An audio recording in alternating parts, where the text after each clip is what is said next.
Nem sempre é fácil iniciar alguma coisa, né? Começar algo. Não há consenso nisso, mas estima-se que os primeiros minutos numa palestra ou numa pregação, eles são essenciais para a atenção que você vai dar para essa palestra, para essa pregação, durante toda a apresentação. Por isso, começar bem é essencial quando se fala de uma pregação, de uma palestra. Se o pastor quiser ser ouvido durante os minutos todos que ele vai falar, ele precisa começar bem. Se o início não for marcante, a tendência é que você nem ouça o resto, ou esteja muito distante. Se a gente pensar na leitura, então, a realidade é ainda mais dura. Nós somos uma geração que só lê manchetes, por exemplo. E se em uma frase você não tiver a atenção totalmente captada, dificilmente você vai ler a matéria, você vai ler o artigo, você vai ler o livro. As editoras hoje se desdobram em produzir capas cada vez mais atrativas, porque senão você nunca vai ler o conteúdo. Por isso que começar é sempre algo muito desafiador e importante, muito importante. Quando nós pensamos em Jesus, eu não creio que ele se valeu de técnicas que são contemporâneas, que são bastante humanistas, que ele usou isso como estratégia para um bom desenvolvimento. Eu não creio. Eu não acredito que o início do ministério de Jesus foi marcante para que ele pudesse prender a atenção das pessoas. Muito pelo contrário. Ao longo do ministério de Jesus, a gente percebe que ele é muito duro e as pessoas vão o abandonando, porque é muito pesado o seu discurso, verdadeiro, sincero. Mas nós podemos olhar para o início do ministério de Jesus e aprender muito no que se refere a um grande começo.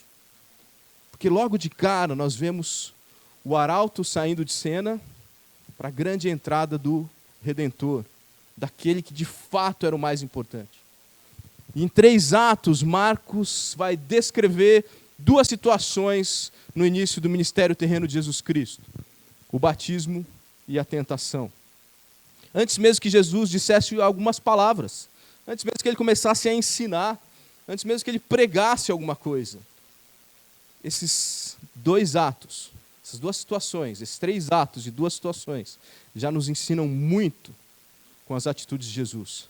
Então vamos ler o que o evangelista Marcos registrou em Marcos, capítulo 1, a partir do versículo 9. Marcos 1, veremos do versículo 9 até o versículo 13.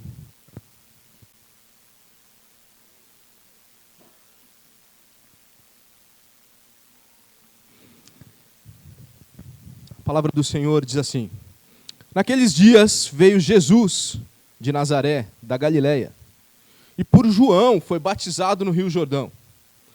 Logo ao sair da água, viu os céus rasgarem-se e o Espírito descendo como pomba sobre ele. Então foi ouvida uma voz dos céus: Tu és o meu filho amado, em ti me comprazo. E logo o Espírito o impeliu para o deserto, onde permaneceu 40 dias sendo tentado por Satanás. Estava com as feras, mas os anjos o serviam. Amém. Há muita riqueza nesses 5 versículos, meus irmãos. Espero que possamos captar alguma coisa, ou muita coisa. Um grande começo em 3 atos que apontam para a realidade de que Jesus está habilitado para iniciar o seu ministério.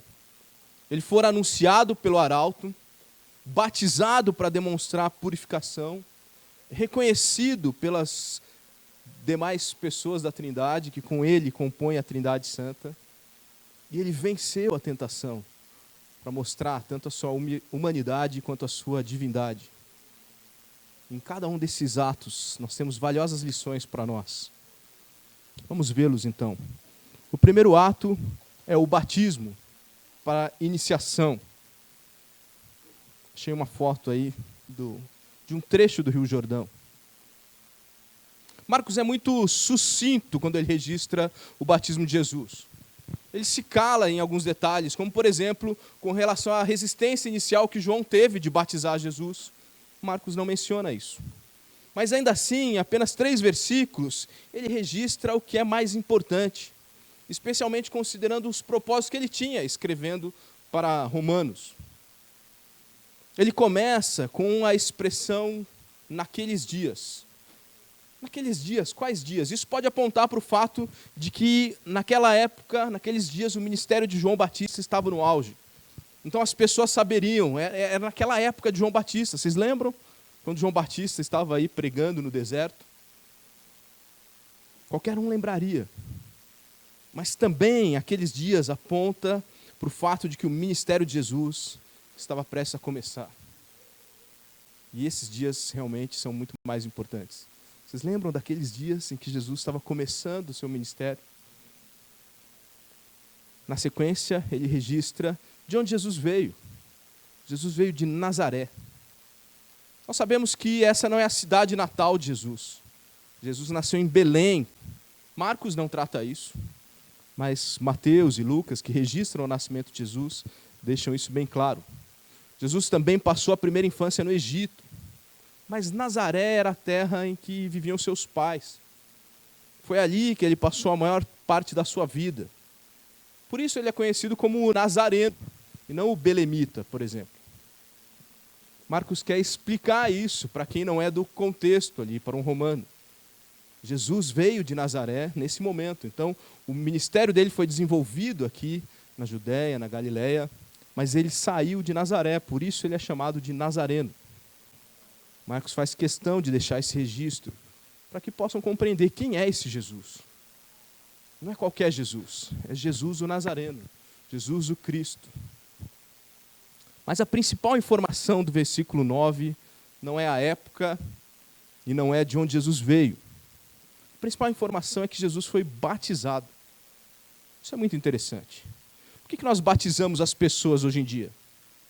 O batismo hoje, na nossa realidade aqui, como Igreja Batista, é praticado para que os convertidos possam demonstrar de uma forma exterior um fato que aconteceu internamente.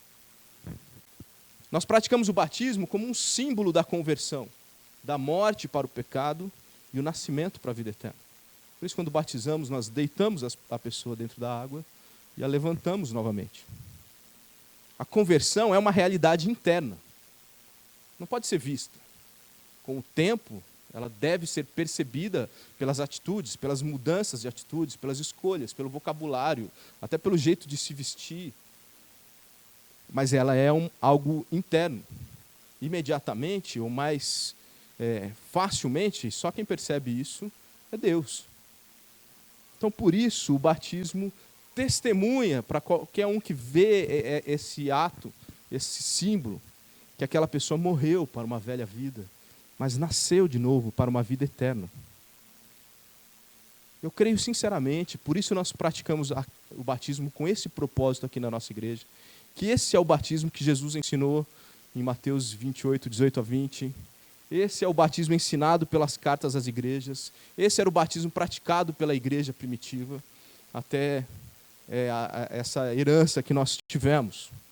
Por isso é assim que nós fazemos. Mas certamente essa não é a motivação para o batismo de Jesus. Sabe por quê? Jesus nunca se converteu. Jesus nunca se converteu simplesmente porque ele não tem nada do que possa se arrepender. Jesus não tem pecado. Ele vai se converter do quê? Ele vai morrer para quê? Ele é Deus, sem pecado, eterno. Sempre teve a vida eterna. Não foi por isso que Jesus foi batizado. Por que então Jesus foi batizado? Nós consideramos na semana passada que o batismo de João tinha uma característica um pouco diferente quando comparado com o nosso batismo de hoje em dia. O batismo de João era como um marco inicial, um ritual de iniciação. Um ritual que o próprio João reconhece que seria passageiro. Porque no versículo 8, que nós lemos na semana passada, ele diz, eu estou batizando aqui com água, mas Jesus, ou virá alguém, nós depois sabemos que é Jesus, virá alguém que te batizará com o Espírito. O batismo dele é diferente. Esse meu batismo ele é limitado no tempo. O batismo de João estava associado com práticas, com rituais de purificação da religião judaica, como preparação para poder cultuar a Deus. O judeu ele tinha todo um ritual de se lavar antes de poder entrar ao templo, antes de poder oferecer os seus sacrifícios. Então esse batismo de João, ele tinha um pouco dessa característica.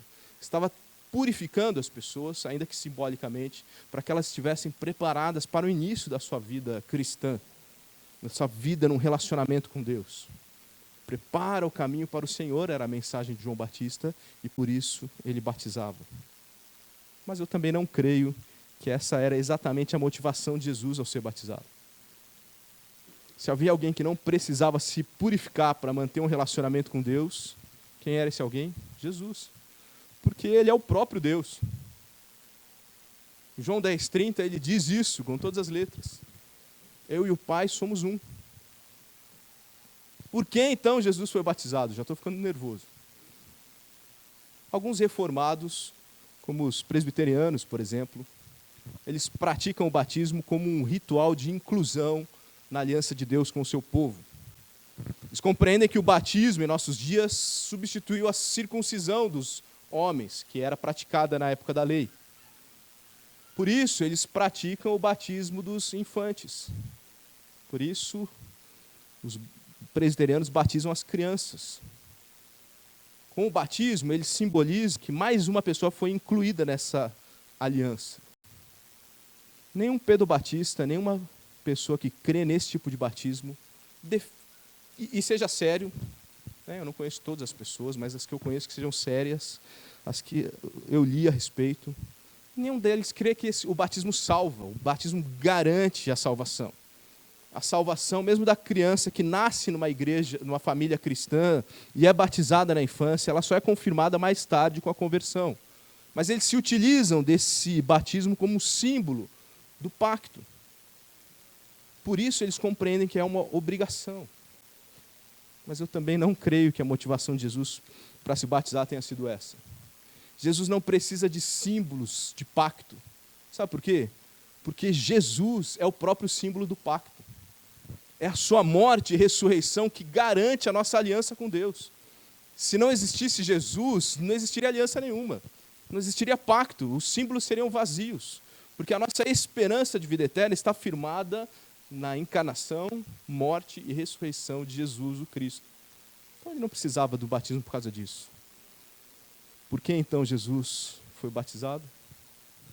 Ainda que não seja estritamente nenhum desses três motivos, um batismo que demonstra conversão, ou um batismo como ritual de iniciação, ou o batismo como demonstração de inclusão na aliança, eu creio que há certos pontos de contatos com eles. Mas eu quero destacar 5 motivos que levaram Jesus a ser batizado por João. Em primeiro lugar, ele foi batizado para endossar a autoridade de João Batista. Nós consideramos que João era um arauto de Jesus. Com o ministério de Jesus, o de João se tornou desnecessário. No versículo 14, que nós consideraremos semana que vem, isso fica mais evidente ainda. Versículo 14, João foi preso, Jesus segue a vida dele, e a gente vai ouvir falar de João de novo em Marcos, só lá no capítulo 8, quando ele vai morrer. Porém, ao ser batizado por João, Jesus mostra que o ministério de João, a pregação que ele teve, as atitudes dele, o arrependimento que ele anunciou, as conversões, nada disso deveria ser desprezado. Porque João era o Elias profetizado no Antigo Testamento. João cumpriu com honra o seu papel, ele deveria ser respeitado por isso. Tudo que João pregou, tudo que João viveu, devia ser considerado, porque vinha de Deus. E quando Jesus é batizado por João, ele reforça tudo isso. Ele reforça aquelas pessoas que já tinham se convertido com a pregação de João. Ele reforça aquelas pessoas que estavam começando a compreender arrependimento a partir do ensino de João. Ele reforça tudo isso. Ele reforça que a Bíblia é precisa nas suas profecias. Então, em primeiro lugar, Jesus se batiza para endossar a autoridade de João Batista. Mas ele se batiza também para se identificar com os pecadores, aqueles que buscavam o perdão de Deus através desse batismo de João. Porque o ministério de Jesus não foi um ministério distante do povo, muito pelo contrário. É um ministério caracterizado o tempo todo por um relacionamento próximo, Jesus no meio das pessoas, próximo com pecadores. E esse ministério não podia começar de forma diferente. Jesus vai até onde os pecadores estavam, especialmente aqueles que já estavam se arrependendo, ou já estavam arrependidos, especialmente aqueles que estavam ouvindo sobre arrependimento, aqueles que estavam praticando, tendo ações em busca do arrependimento. E ele se identifica com a dor desses. Ele se submete ao batismo que esses mesmos estavam sendo submetidos. Ainda que a motivação de Jesus não fosse a mesma deles, a forma, o local era o mesmo. E assim Jesus, desde o início do seu ministério, se identifica com esses pecadores. Jesus também é batizado para publicamente anunciar o seu ministério. Se o batismo de João era um ritual de iniciação, nada melhor do que se valer de um ritual de iniciação para marcar o início do seu ministério. A partir do batismo, Jesus começa o seu ministério. A partir do batismo vai acontecendo o que João Batista anunciou que deveria acontecer. O que João Batista disse? Importa que ele cresça e eu diminua. A partir do batismo é exatamente isso que vai acontecendo. João Batista vai diminuindo e Jesus vai crescendo. Publicamente, o ministério dele está estabelecido. O batismo é o registro de nascimento do ministério de Jesus. Mais um motivo, Jesus também é batizado para ser apontado por João como o Messias. Esse ponto não está tão claro aqui no relato de Marcos, mas bem explícito no relato de Mateus, quando no capítulo 3, versículo 14, Mateus diz, registra as palavras de João, eu é que preciso ser batizado por ti. Eu é que preciso ser batizado por ti. Com essa afirmação, João deixa claro quem é esse homem que chegou ali na frente de todo mundo, no meio daqueles outros pecadores, no meio daquela multidão que Marcos diz que vinha de toda a Judéia. Na frente de todo mundo, João declara, esse é o homem que eu estava anunciando. Esse é o que viria após mim. Esse é o que vai batizar vocês com o Espírito Santo. É ele, que eu não sou digno de amarrar suas sandálias, ou desamarrar as suas sandálias. Se por um lado Jesus endossa o ministério de João, o ministério do seu primo é a chave para o início do ministério de Jesus, conforme o Antigo Testamento já havia profetizado. Então, Jesus também é batizado para ser publicamente apontado como o Messias. E uma quinta razão, Jesus é batizado para demonstrar o envolvimento da Trindade no seu ministério. Nós vamos considerar melhor essa questão na sequência, no próximo ponto aqui do sermão. Mas o que nós precisamos ter em mente é que com Deus não existe acaso, não existe reação. Com Deus não há simplesmente um aproveitar a oportunidade. Quem aproveita oportunidades é ladrão. Com Deus é tudo planejado, é tudo definido. A aparição, por assim dizer, do Pai, do Espírito, no batismo do Filho, foi algo planejado. Toda aquela multidão que estava ali, quando presencia o batismo de Jesus, já tem claramente a convicção, esse pregador não é como os outros. Esse é diferente. Desde o seu início, está marcado a presença de Deus na vida dele. Ele está ungido. Ele é o Messias. Então, resumindo, o batismo de Jesus aponta para a iniciação, é o marco inicial do seu ministério. Todas essas motivações apontam para essa grande realidade. Há um grande começo que esses homens estavam presenciando. É isso que Marcos está registrando. O que nós aprendemos com isso? Eu creio que a pergunta que nós deveríamos fazer é: qual é a marca inicial do meu ministério? Qual foi o ritual de iniciação do meu ministério? Do meu e do seu, não só do meu, do seu. Todos nós temos o ministério da palavra. Todos nós que cremos em Deus, que fomos alcançados pelo Espírito Santo, todos nós que nos chamamos de cristãos, nós temos o ministério da palavra. Todos nós somos e devemos ser pregadores nos ambientes que Deus mesmo já tem colocado a gente. E você tem um marco inicial do seu ministério. Qual que é o marco inicial do seu ministério? É o seu batismo. Não o seu batismo nas águas. Não o batismo de João. Mas é o batismo do Espírito. O dia que o Espírito Santo entrou na sua vida. O dia da sua conversão. Desde esse dia você foi feito um ministro. desde esse dia você tem a responsabilidade de pregar arrependimento em todos os lugares que você está. Esse é o marco inicial do seu ministério. A nossa conversão nos deu esse ministério. Queira você ou não, esteja você assumindo essa responsabilidade ou não, ela vem junto com a conversão.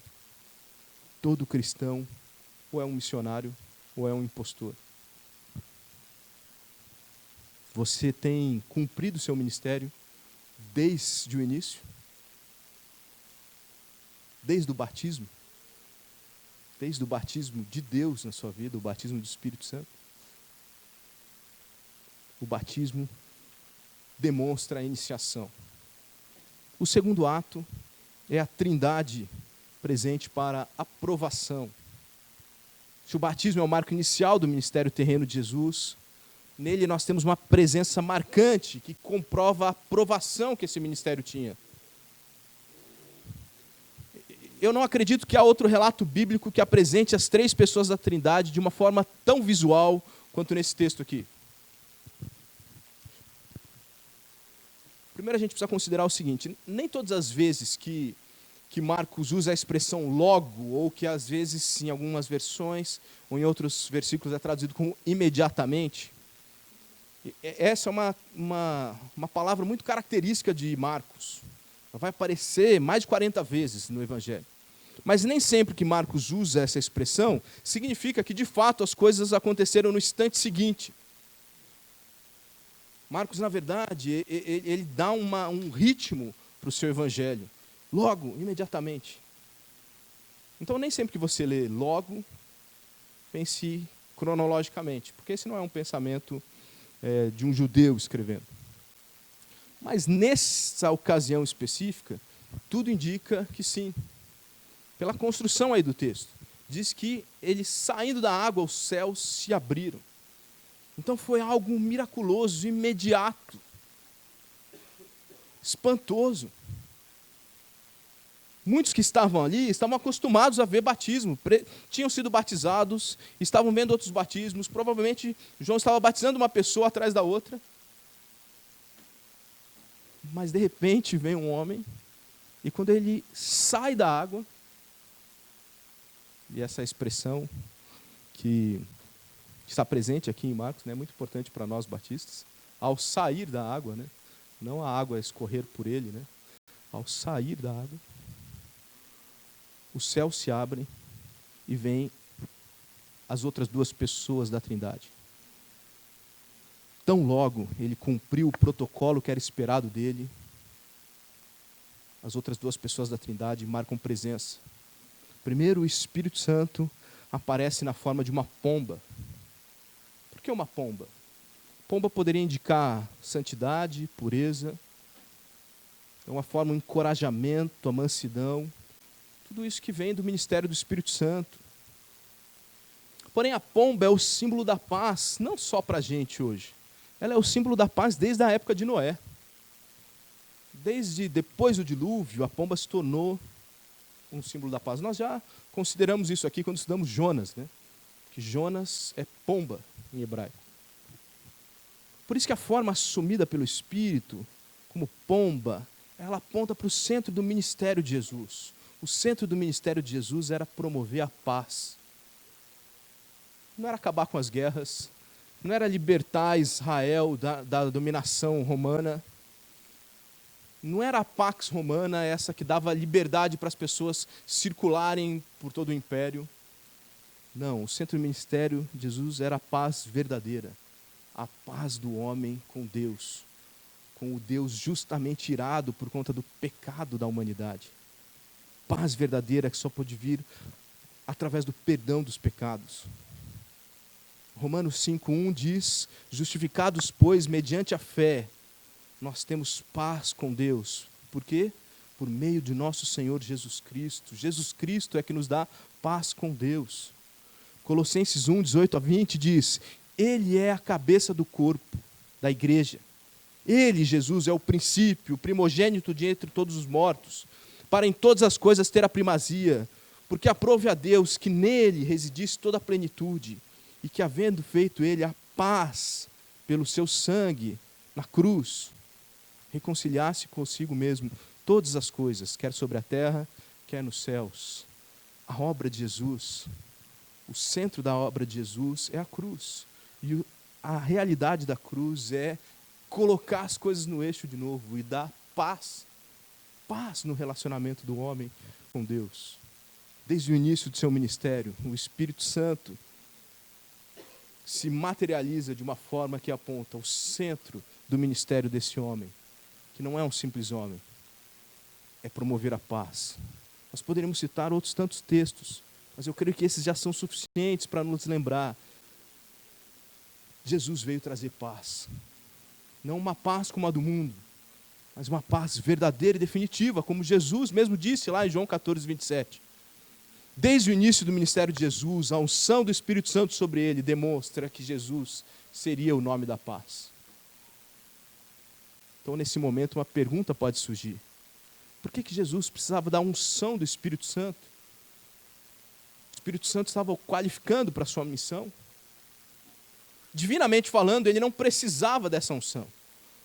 Mas a unção do Espírito Santo sobre ele o autentica, confirma, demonstra o cumprimento das profecias que esse Jesus é quem? O Cristo.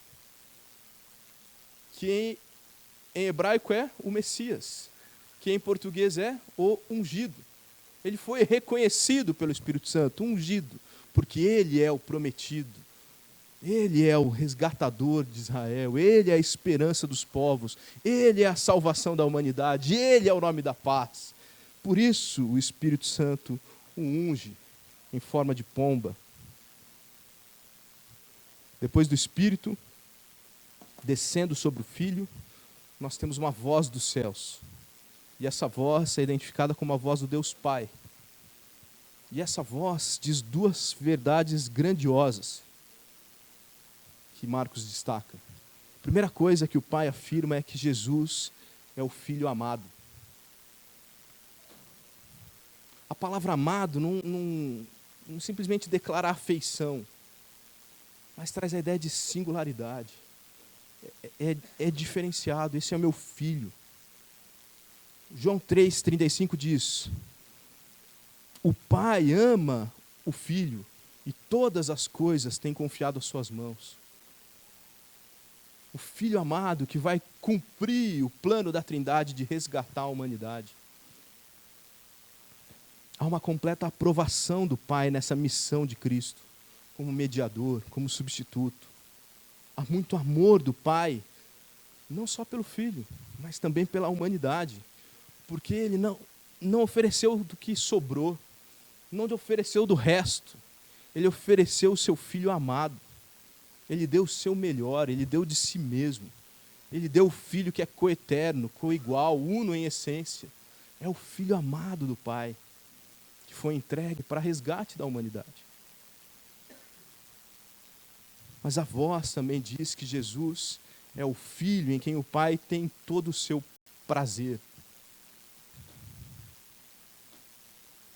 Talvez seja muito polêmico o que eu vou dizer aqui. Filhos, se você tem irmão aí, não pressionem os seus pais depois quando chegar em casa. Mas nem todo filho amado é o deleite do seu pai. Todo pai que tem mais de um filho, tem em algum deles aquele que dá mais prazer, mais satisfação. É verdade. Certamente os pais vão negar isso.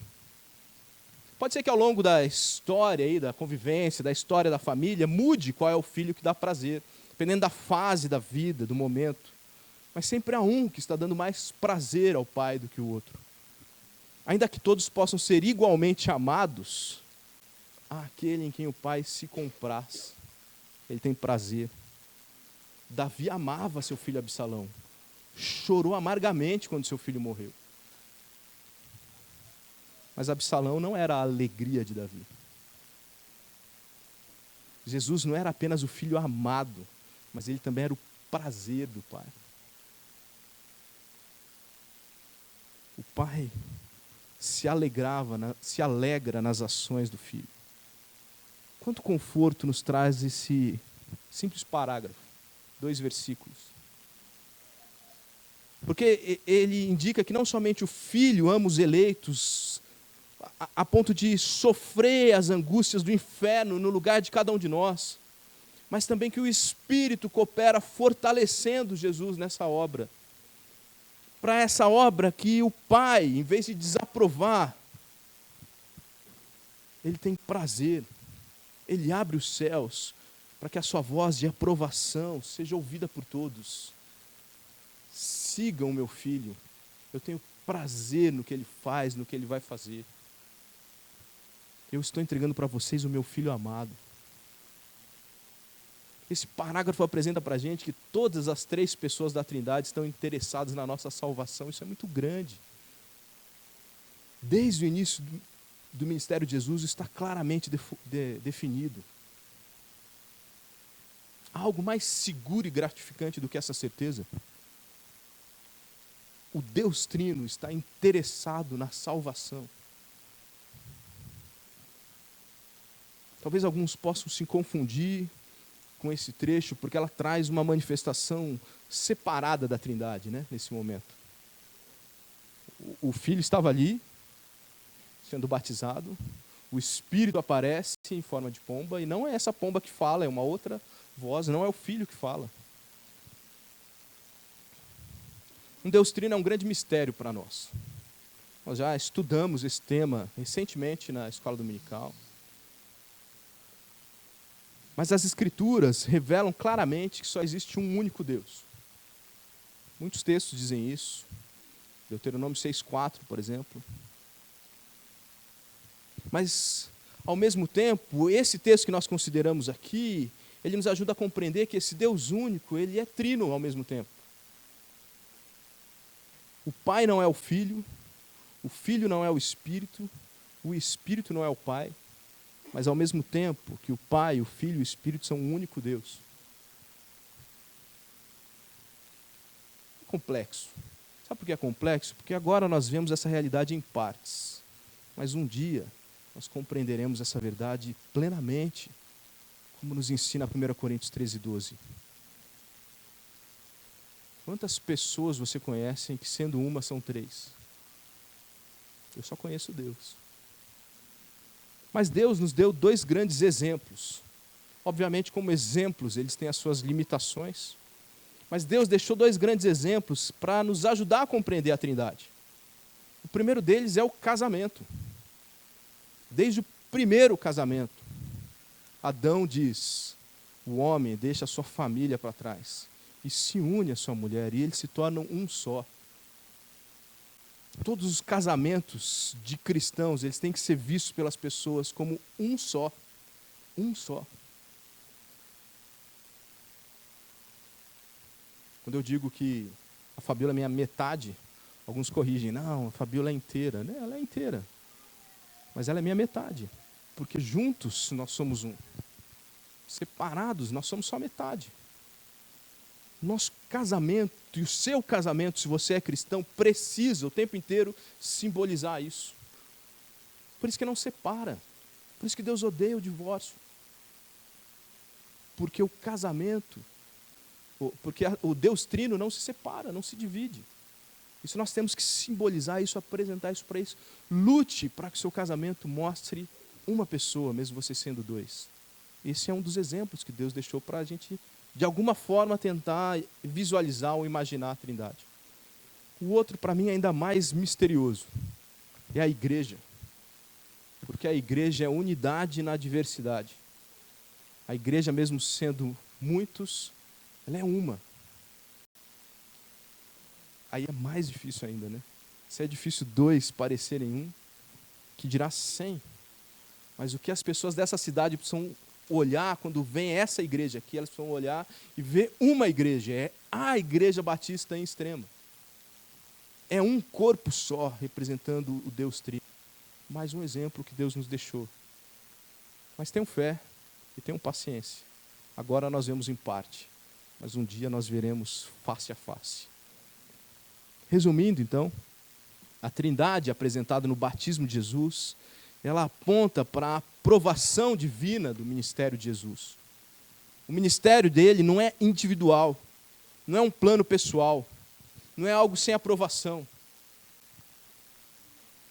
Por falta de conhecimento, ou por falta de caráter mesmo. Alguns pregadores têm anunciado que Jesus decidiu sozinho fazer isso, como uma reação diante do pecado de Adão e Eva. Ah, pai, olha lá o que aconteceu, mas fica tranquilo que eu vou dar um jeito lá, deixa comigo. Foi assim que aconteceu. Antes mesmo da criação, a Trindade decidiu que Jesus resgataria a humanidade. E a humanidade, inclusive, foi criada para poder ser resgatada por Jesus. Isso é um plano da Trindade, isso é um plano do Deus Trino eterno, antes mesmo do tempo existir. Talvez a lição que nós podemos tirar aqui como cristãos é que cada um de nós não pode agir à parte do corpo. Muitos cristãos têm planos, sonhos, objetivos, e vão e agem independentemente. Desprezam o corpo de Cristo, desprezam a sua igreja local, desprezam a opinião dos irmãos e vão agindo. Esse é um plano pessoal meu. Se isolam, se afastam, às vezes até abandonam a sua congregação. Nem Jesus, sendo Deus, foi independente. Nem ele agiu à parte. Examine seu coração. Examine as suas motivações. Peça para Deus sondar o seu coração, para que Ele traga à tona, talvez algo que você mesmo não está percebendo. Mas não haja à parte da sua igreja. Não há ações independentes no reino de Deus. Não existe. Jesus disse para a igreja que ela liga e desliga o que já foi ligado ou desligado no céu. Porque é através da igreja que Deus se manifesta, não é através das pessoas individualmente. É através da igreja. Você tem cumprido a sua missão com aprovação ou você tem sido independente? Na hora que eu quero eu saio, na hora que eu quero eu volto. Na hora que eu quero eu vou, na hora que eu quero eu fico. Mesmo estando na igreja, pode ser que nós não estejamos sendo igreja. Agir com aprovação é uma segurança para cada cristão e também para o reino de Deus aqui na terra. Haja com aprovação. Eu creio que a grande lição desse aprovação do Espírito do Pai diante do ministério de Jesus. O terceiro ato, então, é a tentação, para confirmação de tudo isso. Novamente, nesse versículo 12, Marcos usa a expressão logo, imediatamente. Aqui eu creio que ele usa com uma intenção um pouquinho diferente, para demonstrar uma certa surpresa. Porque não teve intervalo. A glória do batismo e a dureza da tentação. Imagina a cena. Jesus sai da água, os céus se abrem, uma pomba desce do céu, uma voz vem do céu, e diante de tudo aquilo, as pessoas deveriam querer ficar ali. Pensem na transfiguração de Jesus, quando ele com Pedro, Tiago e João recebem lá Elias, Moisés. Pedro fica tão extasiado que ele fala, eu não quero sair daqui nunca mais. Jesus, vamos fazer umas tendas, vamos ficar por aqui. Talvez a sensação das pessoas que estavam ali era algo parecido com isso. Mas imediatamente, ele é levado dali. Some, acaba tudo aquilo. Da glória do batismo para a dureza da tentação, imediatamente. Da aprovação do Pai e do Espírito para as ciladas do diabo, repentinamente. Consagração e provação são dois elementos muito presentes no início do ministério de Jesus. No Jordão fica provado que Jesus era o Filho de Deus. Mas no deserto fica provado que Jesus era um homem perfeito. Por isso ele vai ser tentado. No Jordão ele se identifica com o homem a quem ele veio salvar. Mas no deserto ele prova que ele podia ser o sacrifício perfeito. E que a morte dele seria suficiente para triunfar sobre o pecado, sobre as ações de Satanás. Essa mudança brusca já nos ensina uma grande lição. A primeira lição é que a vida cristã não é colônia de férias. Vida cristã é campo de batalha. Você acha que está tudo bem, de repente cai um míssil. Você acha que está tudo tranquilo, de repente vem uma grande prova. Ser filho de Deus não te isenta de provas. Não isentou o próprio Jesus. A plenitude do Espírito na nossa vida, mesmo o agrado do Pai, não é garantia de vida fácil. Não é passe livre para uma vida de comodidade. Não foi para Jesus, não vai ser para mim e para você. O relato que Marcos faz da tentação, ele é bastante conciso. Tem tudo a ver com a mentalidade romana. O longo período, a presença de feras, mostram que era necessário muita coragem, resistência. Virtudes que os romanos valorizavam muito. Mas o seu triunfo sobre o tentador fica claro no serviço que os anjos prestam a ele. Apesar de não dizer muito, Marcos anuncia tudo isso. Esse homem é corajoso. Esse homem é resistente. Esse homem vence o pecado. Esse homem é servido por anjos. Então, primeiramente, o texto nos diz que foi o Espírito Santo quem impeliu Jesus a ir ao deserto para ser tentado. Essa palavra impeliu é muito forte, porque não foi uma sugestão que Jesus recebeu.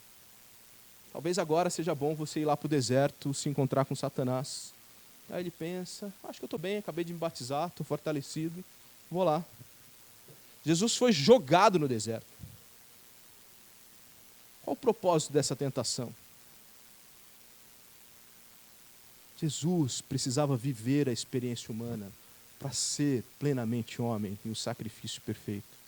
O autor de Hebreus deixa isso bem claro quando ele diz: por isso mesmo, convinha que em todas as coisas ele se tornasse semelhante aos irmãos, para ser misericordioso e fiel, sumo sacerdote nas coisas referentes a Deus, para fazer propiciação pelos pecados do povo, pois naquilo que ele mesmo sofreu, tendo sido tentado, ele é poderoso para socorrer os que são tentados. Porque nós não temos sumo sacerdote que não possa compadecer-se das nossas fraquezas. Antes, Jesus foi tentado em todas as coisas, a nossa semelhança. A única diferença é sem pecado, porque ele venceu a tentação. O propósito da tentação, visto pelo ângulo de Deus, não é fazer a gente cair, é nos fortalecer. Não é a nossa destruição. Você leu, está lendo aí Jó. O propósito da tentação é o nosso bem, é o nosso crescimento, é o nosso fortalecimento. Jesus foi tentado para provar a sua perfeita humanidade. Ele foi tentado para ser o nosso exemplo, para superar as tentações.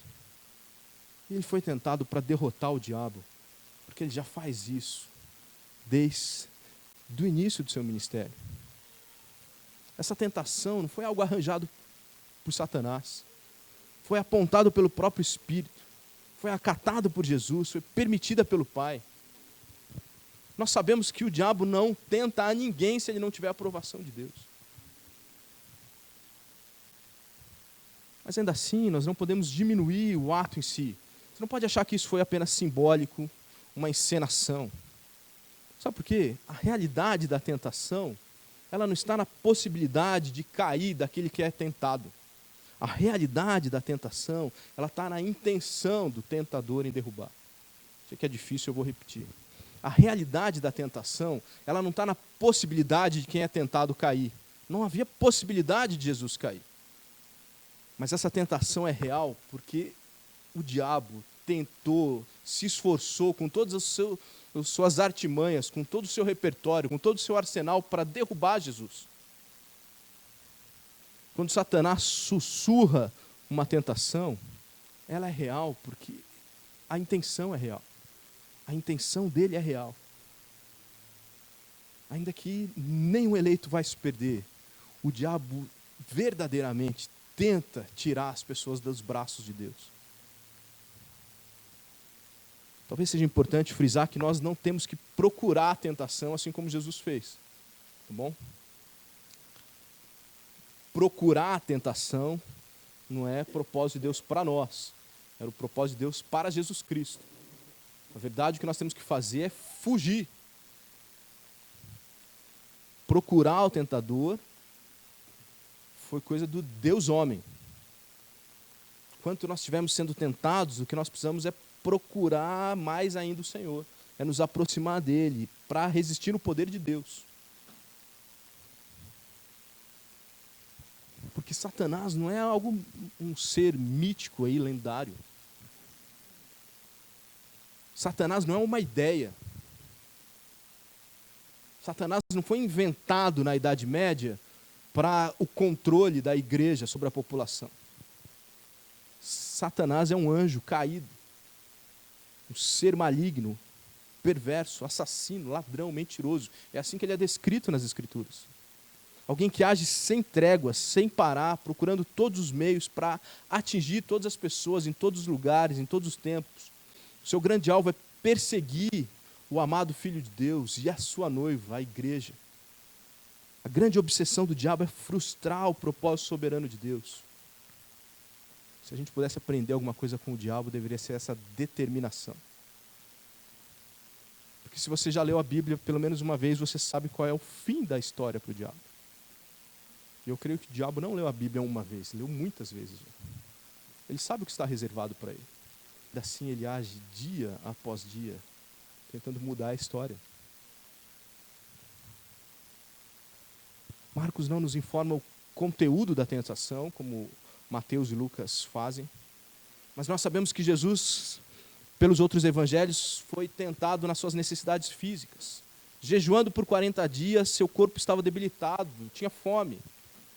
Satanás aproveita essa situação, propõe que Jesus use o seu próprio poder para satisfazer a sua necessidade. Uma coisa boa. Jesus está com fome. Você tem capacidade de transformar uma pedra em pão. Por que o senhor não faz? Fazer uma coisa boa da forma errada. É errado. Jesus também foi tentado a ser presunçoso. Satanás tentou induzir Jesus a pular do alto do templo para que pudesse ser sustentado pelos anjos. Ele distorce o sentido do texto bíblico e usa a própria Bíblia para tentar Jesus. Os anjos estão sob seu domínio. Por que você não vai lá e faz isso? Ia ser um show muito legal. Por último, a terceira tentação apela para a ambição, para o amor ao poder.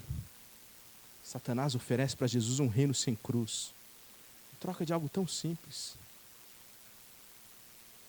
Talvez diariamente muitos de nós estamos cedendo principalmente a essa terceira tentação. Em troca de poder, em troca de status, é só um instante de adoração. Depois eu peço perdão. As respostas de Jesus nos ensinam como que nós temos que vencer o tentador. Em primeiro lugar, a gente precisa estar revestido com o poder do Espírito Santo.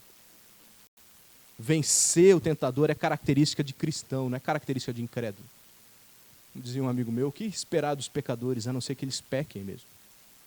Mas o que esperar de pecadores regenerados como eu e você, a não ser que eles vençam o pecado, que não se entreguem, que não se orgulhem, que não espalhem isso pelas redes sociais? Vencer o tentador é característica de quem tem o Espírito Santo.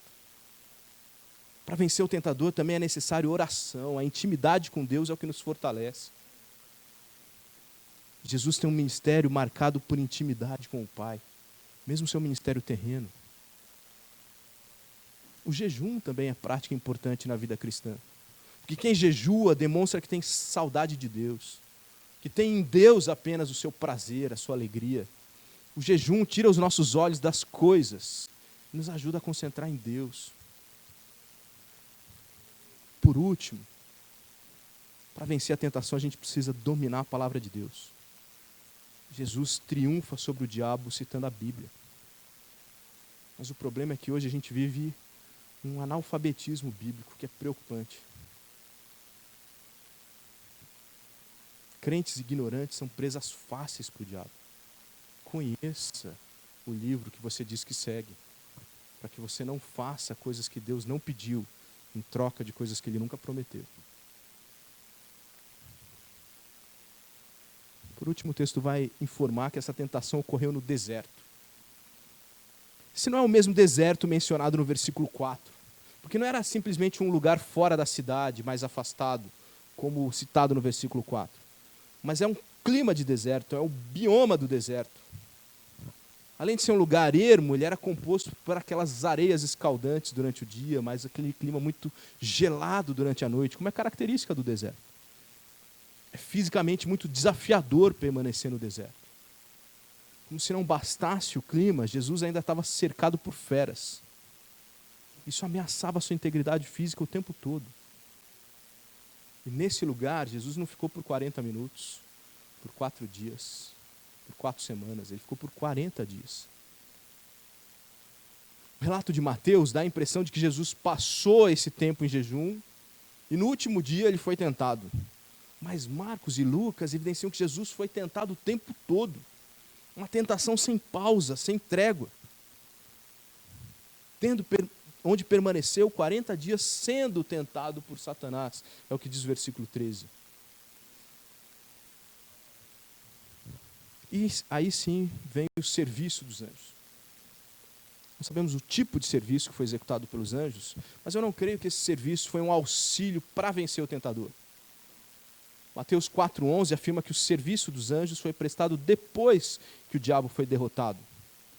Por quê? Porque esse serviço está associado com a provisão de alimentos. Agora, vencida a tentação, Jesus é servido e encerra o seu jejum. Por isso, meu irmão, não clame por anjos quando você estiver sendo tentado. Clame em oração e recorra às Escrituras. Fique esperando algo sobrenatural para você vencer a tentação. O que você precisa é Bíblia e oração. Aquilo que você já aprendeu desde criança na igreja. Resumindo, a tentação de Jesus aponta para a confirmação do seu ministério, por meio tanto da sua plena humanidade, quanto da sua total divindade, em harmonia com o Pai, para vencer as tentações. Por isso, Jesus pôde ser um sacrifício perfeito. Que lição nós podemos tirar desse episódio para nós? Não podemos nos esquecer que todo cristão deve esperar tempos de prova. Devemos estar atentos aos diversos métodos de Satanás para isso. Todo cristão deve estar ciente de que Satanás é insistente. Ele tentou Jesus durante 40 dias. Eu vou repetir porque talvez você não tenha entendido o peso dessa frase. O diabo tentou Jesus por 40 dias sem parar. Quanto tempo ele vai tentar você? Que a cada 40 segundos, 40 minutos, ele tem uma vitória. Ele tentou Jesus por 40 dias sem ter êxito. Ele vai tentar você. Ele vai me tentar. Mas não se esqueça, Deus não permite que nós sejamos provados além das nossas forças. 1 Coríntios 10:13. Por isso que nós devemos resistir ao diabo. E assim ele fugirá de nós. Tiago 4:7. Você tem resistido às tentações e assim confirmado que de fato você é cristão. Porque resistir à tentação confirma a nossa vocação cristã. Que grande começo, não? Que grande começo para um grande ministério. Um início de ministério marcante, mas que resume todo o ministério de Jesus.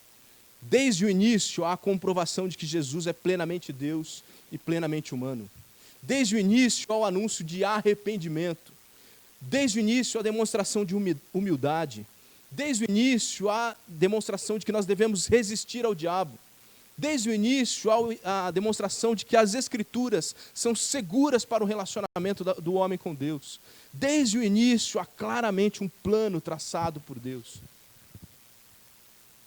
O ministério de Jesus teve o seu início marcado, aprovado e confirmado.